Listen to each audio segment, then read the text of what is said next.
Hello, everybody, and welcome. Today, this episode is brought to you by the Angry Birds Pig. Okay. Um, 2004 versus 2012. That's going to be the theme of this vlog, and basically it's July. What's today? The 25th. I think Group A, Jets in Group A arrived or left for Tokyo today, and then Group B, I believe, go next week, and then there's a Group C that's a very small group later on. And I just wanted to make this, throw it up. It might be too late for Group A people, but I kind of do this every year. I think about some things that I think might be important for you to know before you get on that plane and go to Japan. Um, and really, the thing that I was thinking back on is, hey, what was important when I first came to Japan as a jet in 2004, which of course was 8 years ago. It doesn't seem like it's been that long, but it has 8 years. Some of you that are going on jet this year are probably 22 or 23, and that means you were like 15 when I first became a jet. Um, anyway, uh, so much has changed, really. I really need to avoid, um, getting out my stick here. This is not a stick, this is a lightsaber. But, a walking stick. You youngins, and like, trying to be like the old guy, oh, back in the day, but I am gonna, I guess, talk like that a little bit during this vlog, and some of the differences and some of the things that that I think are so great about you going in 2012 and becoming a jet. Definitely some advantages. The only real disadvantage I could see is,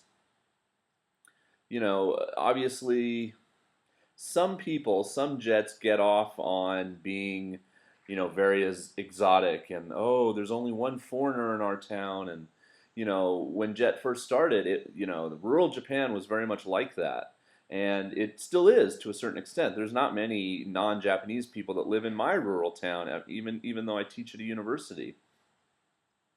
But with the internet and movies and media and all the ways you can meet people now and talk to foreigners on Skype and stuff, and the fact that Jet's been going for over 20 years, by the time like students get to me at the college level, they've interacted with foreigners for a good chunk of their school days.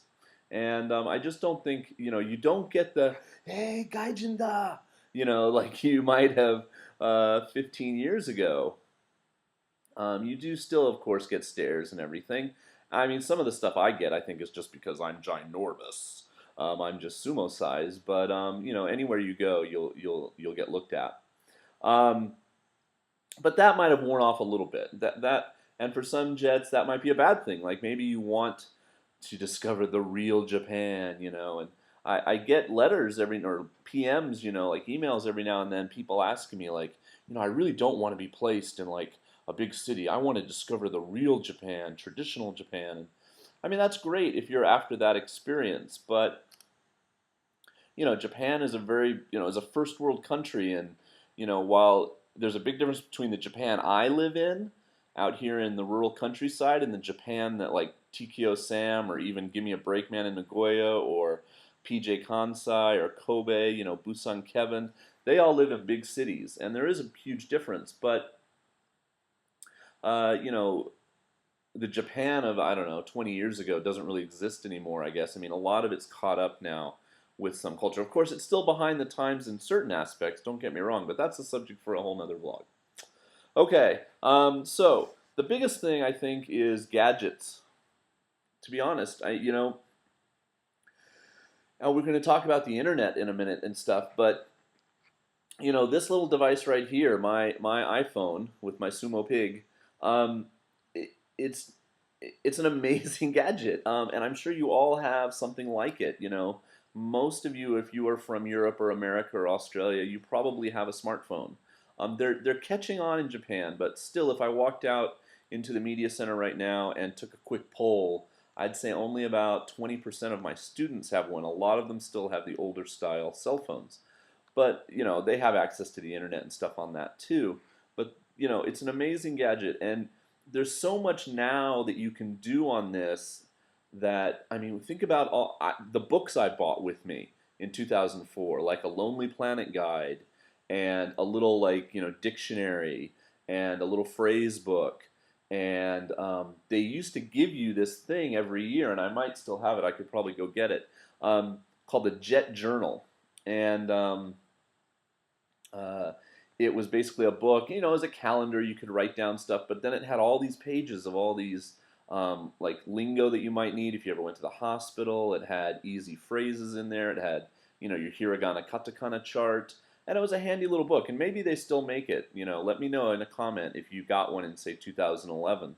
Um, but you don't really need it anymore. AJet, the Association of Jets, who kind of are like uh, the people that are actual jets that try to help other jets while in Japan. They just made an app for, I guess, Android and iPhone, that has so much of that information in it, and you just can click on this app, and it's just you'll learn about it. I'm sure if you're a new jet coming. If you're a traveler to Japan, I mean, Google Translate is amazing. There's all kinds of online or in your phone dictionaries, Japanese English dictionaries, all these kinds of things that we really didn't have back in 2004. A lot of people were still lugging around the big Canon word tank, and a lot of my students still use it. And I mean, it's got, I mean, there are advantages to that dictionary, but it was big and it's bulky. And I literally brought books with me. What are some other things that I brought with me that you won't bring with you? I brought CDs with me. Most of you probably won't bring CDs. I brought like two huge like CD wallets of CDs.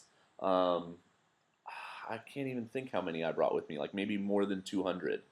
Um, I had, of course, just before I came in 2004, um, I actually bought my first laptop computer.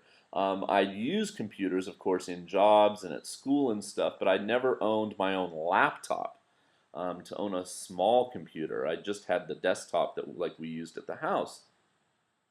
And I just graduated from college, even though I'm old, and so my parents, very nice of them, gave me $1,000, and I invested it in a iBook, which was back then it was the precursor to the MacBook Pro, and so I got an iBook G4, which I think was one of the last versions they did before they revamped it in 2006. And it was white and kind of plasticky looking, but it was one of the best investments I've ever made in my life because I used it for 5 solid years. It never gave me a problem. It never broke down while I was in Japan. I took it a lot of places. I used it in my lessons, and of course, I'm now a huge Apple fanboy. But it really is very, very user friendly. And again, it's like something like people would just see my laptop at school and in the staff room and be like, ooh, what's that? Like nobody, no teachers back in 2004 at any school had an Apple product. They just weren't around. iPods were, of course, just getting popular. It was still the click wheel. I remember I didn't even have one when I came over, believe it or not. What did I listen to? I listened to a CD Walkman on the plane coming to Japan. I bought my first iPod in 2005 with money that I, was making now on Jet. Because I had wanted to wait, and I got the video one with the screen, the really small screen, and it was great because I could plug it in through a cord into the televisions in any of the rooms and show pictures that I'd taken of the students, like from sports day or something, and I could play music, and I could show little music videos, and so it was awesome. Like the kids were blown away. And during lunch, I would, put on some songs and play them and stuff, and they just thought it was the most awesome thing. And very few people, I think the only person in the whole staff room at my junior high school as an adult who had an iPod back in like 2005 was the band teacher. He was pretty hip, and he was an Apple guy too. But yeah, they just didn't know about that stuff. No student had an iPod. They might have had a tiny MP3 player. What else changed? Digital cameras. I did not own a digital camera when I came to Japan, believe it or not.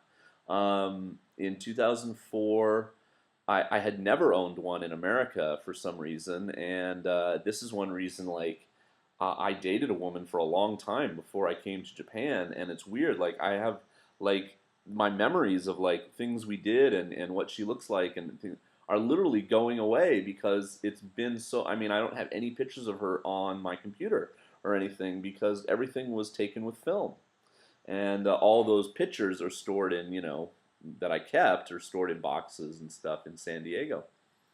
So yeah, I came over here with a film camera. And immediately after you arrive, you're going to go to sports day. Almost all of your schools will have some kind of sports day in September. It's pretty common. And so I immediately, without knowing anything about what was going on, the very first week I was a teacher in Japan, was getting ready for sports day, and then this big thing called Taikisai Sports Day, and I was taking pictures with my, thing, and I think I went through 2 rolls. So what's that? 36 times 2. So, about 70 pictures. And I don't even know where those pictures are anymore. And I really wanted a digital camera. But when I very first came to Japan, I was really poor. Um, we'll talk a bit again in a minute about money. Um, but you should bring money, of course. But yeah, I wasn't well off. I had been in school. I was working a part-time job. I was using loans, and so when I came here, I only had maybe $700, $800 to get me through to my first paycheck, and I just didn't have money to buy all these things that I wanted, and soon realized I needed a digital camera, and now, of course, I mean, you guys don't even. I mean, the pictures that this phone takes are amazing, and the video. I mean, it's insane. So, yeah, like I think I've told this story before on camera, but really quick, I won a phone at the Bonenkai, the year-end party, my very first year. Like 50 employees from my area went, and we were each given a number as we went into this party right around New Year, the end of the year, New Year's. And the last 3 people got really good prizes, like a portable DVD player. I can't remember what the top prize was even, but my prize, number 3 prize, was this Nikon digital camera, and it just served me so well for the first like 2 years or so. Anyway, so I didn't have a digital camera. So you guys will all, I'm sure, have phone cameras or bring a good camera. You're gonna want to take pictures. You're gonna want to shoot video. Um, and what else? Oh, you know what else took up? Literally, it's insane when I think about it because of how much weight you only are allowed to bring 2 suitcases when you're a jet, and their weight. If you come from America, you get more weight than if you come from the UK and some other places. Not really fair, but hey, we're Americans. Um, and so big part of the weight was like books, CDs that I already mentioned, and DVDs. I was like, oh my God, are they going to have DVD? What am I going to watch? The TV's all going to be in Japanese. And I brought these wallets, and I've shown them on camera before in other videos. These huge like wallets, and I probably brought like 200 DVDs.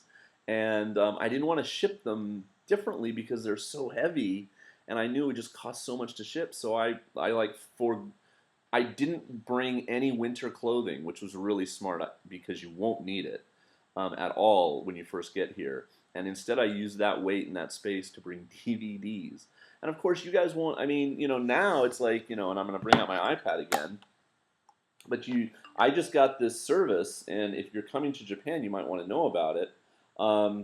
It's right there. It's called Hulu. Now, if you're in America, you probably know about Hulu, but they've got it in Japan now, and it's or here it's called Hulu Plus, and it's free at the first, but basically it's $10 a month. It's 1,000 yen a month, and you can stream all kinds of movies, TV shows. It's a lot of content, and it's a good deal, especially if you get sent somewhere really rural where you have no real cable or anything access. Um, and of course, the thing you're watching, YouTube, didn't exist in 2004. Blogging had sort of started. I remember I got Flickr in early 2005 because I now had a digital camera.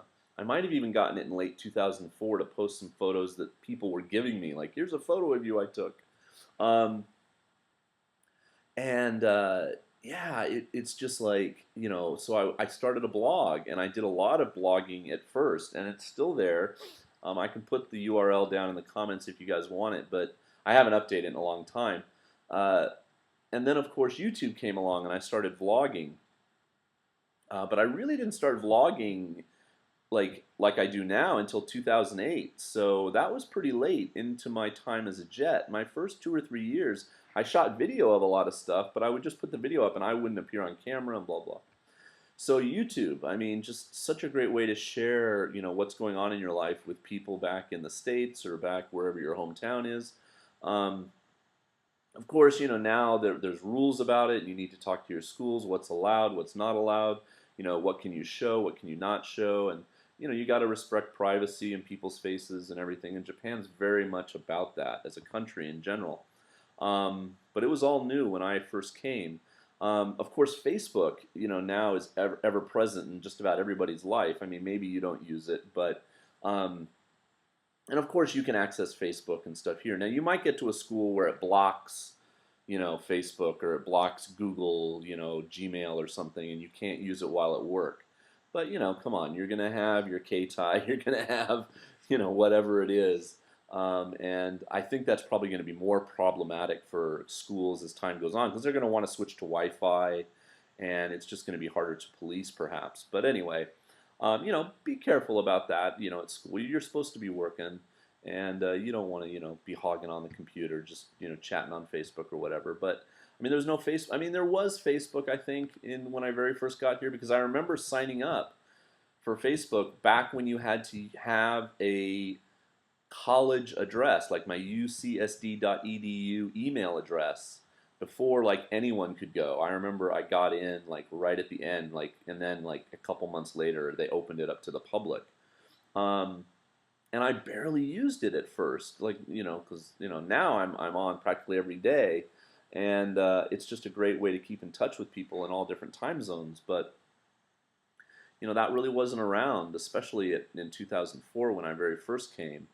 Um, so yeah, I really recommend, I mean, of course, the thing I'm looking at right now, I can't turn the camera and show you a laptop. You have to have a laptop computer.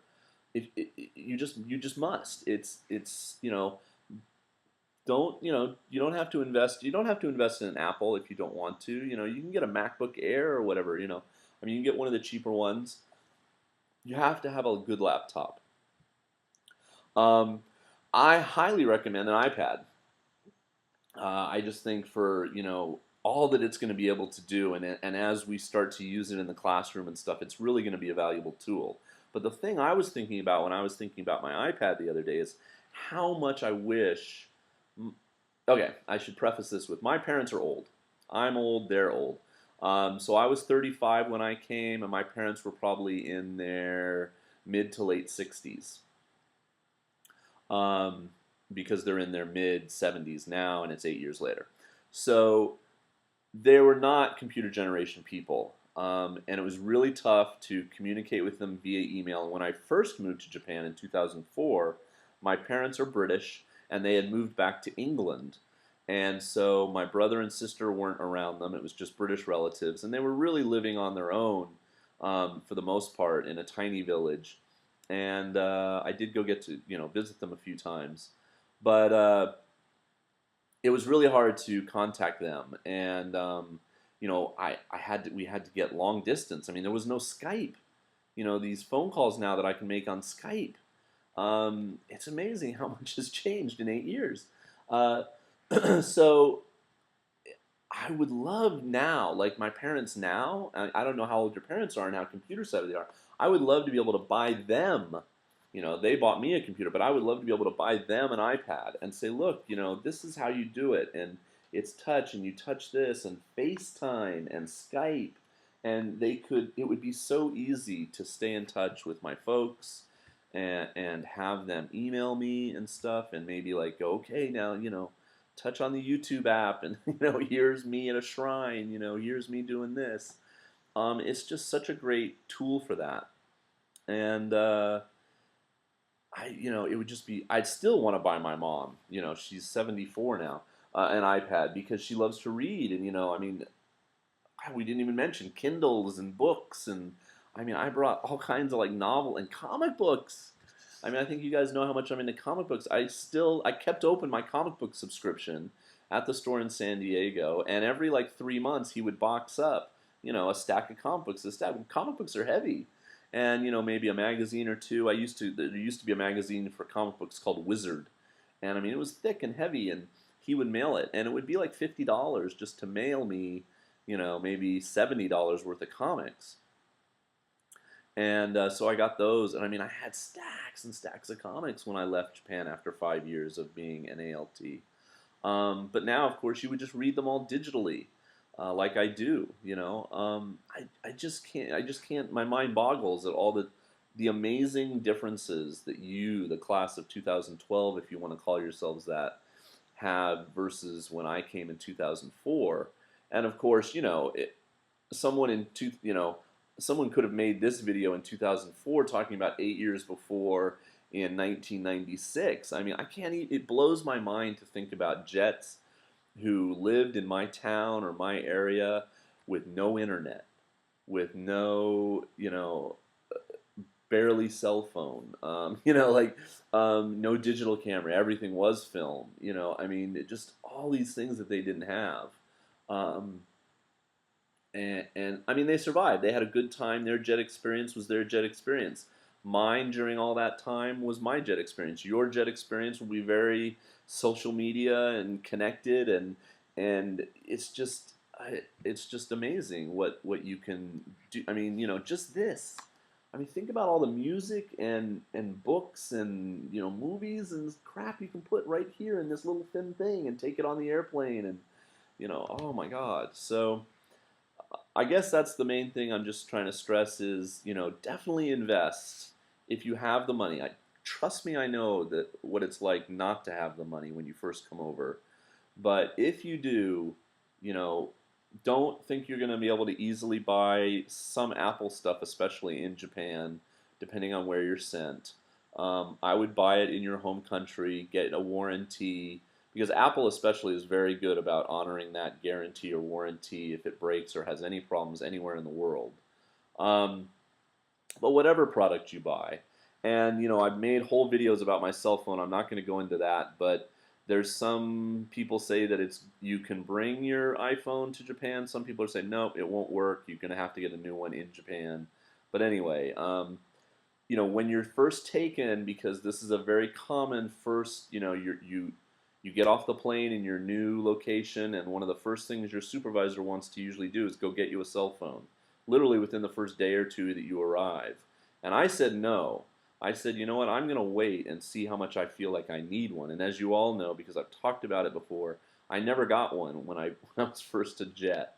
It was kind of crazy, but I survived 5 years without one. Now I just can't even imagine. I mean, but it's a wholly different device. This is really different than the cell phone I would have gotten in 2004. But what I guess I want to say is there's going to be a lot of good deals and a lot of easy ways to get a free cell phone when you first sign up. And if you're low on money, I understand, but try to get a smartphone if you can. It's going to be really valuable here in Japan with maps, being able to go on the internet and search for things, translation. Google Translate, you can frickin', talk to it and, say words and it will give you information. So yeah, I'm really excited for you. I hope you have a great first year as a jet and everything, but I was just thinking about it the other day, and this is almost 25 minutes, about how different, your first year is going to be than mine was. And some of the things are going to be very similar. And some of the things just about, like, not quality of life, I don't know what I want to say, but, like, just all the crap that I had to bring that maybe I don't anymore. And like I said, it's a lot of that's gadgets, but how connected you can stay and how easy it's going to be for you. So, ganbatte ne, do your best. Feel free to leave a comment if you have any last minute questions, but I think most of you are on the plane, on your way, or you're about to go next week. So good luck, and just be happy that you became a jet in 2012, I guess. Okay? See ya. Peace.